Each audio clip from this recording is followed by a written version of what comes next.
Hey tennis fans, I'm Grace Carter and this is Tennis Now presented by Tennis Express. Tennis Express, we deliver right to your front door. Order today and it ships today. As we enter the final week of the ATP season, we thought we'd highlight the best of the best. So today, we showcase the top 5 men's seasons in Open era history. At number 5, it's the year of the artist, 1984. The year John McEnroe was McMasterful. Johnny Mac says the greatest compliment he ever got was when people called him an artist. In 1984, a nearly unbeatable John McEnroe posted an 82-3 record, winning 13 titles. He won 42 consecutive matches to start that historic season and held a 2-set lead over Yvonne Lendl before losing a gut-wrenching Roland Garros final. McEnroe destroyed Jimmy Connors in the 1984 Wimbledon final, which remains one of the greatest final performances in center court history. That's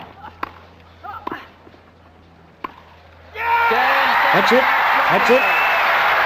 McEnroe wins 3 sets to love. Adding to his singles dominance, McEnroe won 7 doubles titles that season. His partner, Peter Fleming, once said, "The best doubles team in the world is John McEnroe and whoever he's playing with."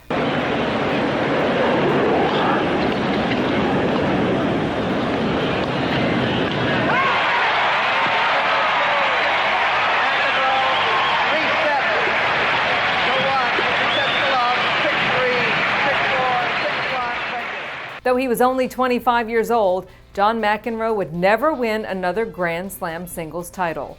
In 1984, he says he felt like he was playing his best tennis, the kind of tennis maybe that had never been seen before. Our pick for the 4th best season takes us back to just last year. 2015 will forever be remembered as the year of the Joker. Novak Djokovic reached a record 15 consecutive finals, won 11 titles, and ended the season as number 1 for the 4th time in 5 years. Djokovic defeated his 2 top rivals, Rafa Nadal and Roger Federer, to capture his record 4th straight ATP World Tour Finals title and finish the season with an amazing 82-6 record. Consider Nole won 3 of the 4 Grand Slam championships, beating Andy Murray in the Australian Open final and Roger Federer in both the Wimbledon US Open title matches. And it puts into perspective just how dominant Djokovic was last season. Only an incredible performance from Stan Wawrinka in the French Open final denied Nole the single-season Grand Slam.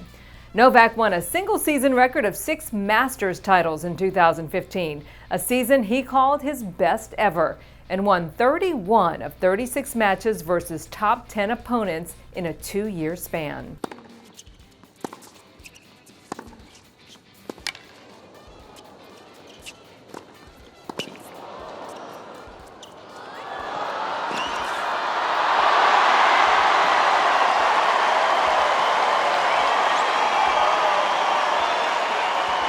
Does it over and over. Our number 3 top season stars the man with one of the best two-handed backhands in history, Jimmy Connors. In 1974, young Jimbo rampaged to 3 of the 4 Grand Slam titles and an astounding 82-3 record. Because Connors played world team tennis, he was denied entry into the '74 French Open, preventing his chance to win the Grand Slam. Still, Jimbo, who was number 1 from 1974 to 1978, told Charlie Rose he has no regrets about that stupendous season. I played team tennis back in the early 70s, in 1974, and because of that, the French and the Italian, I think, regarded team tennis as a threat, and they said if those who played world team tennis at the time were not allowed to play our tournaments here. That kept me from having a chance, it turned out, of winning the Grand Slam. I won the Australian, the US Open and Wimbledon that year, and if I would have won the French, I might have won the Grand Slam. Don't know if I'd have won it or not. Is that the biggest regret? There's no regret. That's the way I handled it at the time. The Grand Slam king reigns in our 2nd best season of the Open era, Roger Federer. He showed the world true tennis genius in 2006. Fed reached all 4 Grand Slam finals in 2006, and he did it on 3 different surfaces. In that astounding season, Federer gave us some jaw-dropping shots like these.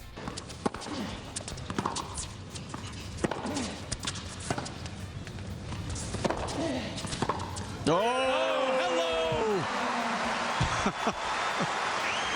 Half-volley bunt from the baseline, passing shot as only Federer seems to be able to do. To miss. And he got down 15-40. That is just outrageous. In 2006, the Swiss maestro was truly in tune. Federer went 92-5, won 12 titles, including 3 Grand Slam championships, with only a loss to Rafa Nadal in Paris, preventing Roger from winning the Grand Slam.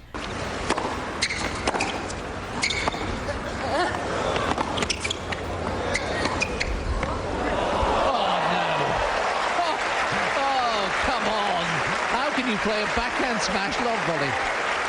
Roger also won 4 Masters championships and his 3rd year-end title, and finished as year-end #1 for the 3rd consecutive year in what was one of the most exceptional seasons the sport has ever seen. And now for the best of the best, the supreme season of the Open era. Can you guess? It is Rod Laver's historic 1969 season. Rod Laver, like Federer, was a supremely skilled shot maker, capable of creating spectacular winners from any position on the court, and he owns a record that may never be broken. The Rocket is the only man to sweep the single-season Grand Slam as both an amateur in 1962 and as a professional in 1969.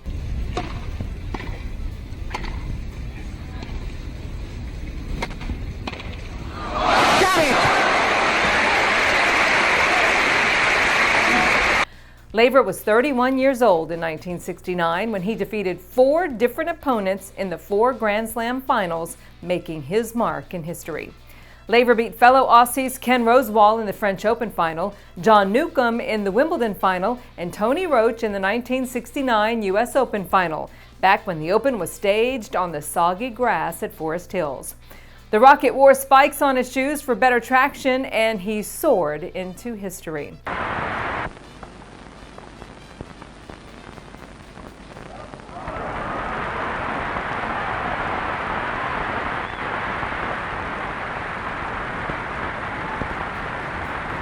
Laver's toughest test in winning the 1969 Australian Open came in the semifinals against his good buddy Tony Roach in a gripping 5-set victory that spanned more than 4 hours and was played in sweltering 100-degree heat.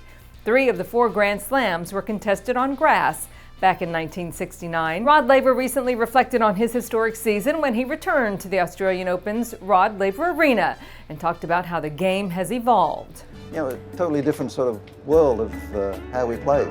It was a serve and volley game back in those years, because not too many of the grass courts you'd say were up to par with Wimbledon. And so, you know, you let the ball bounce, it may not bounce. So that's where the serve and volley routine came into play. That's our look back at the top 5 seasons. Let us know who you think we missed. I'm Grace Carter. See you next time here on Tennis Now.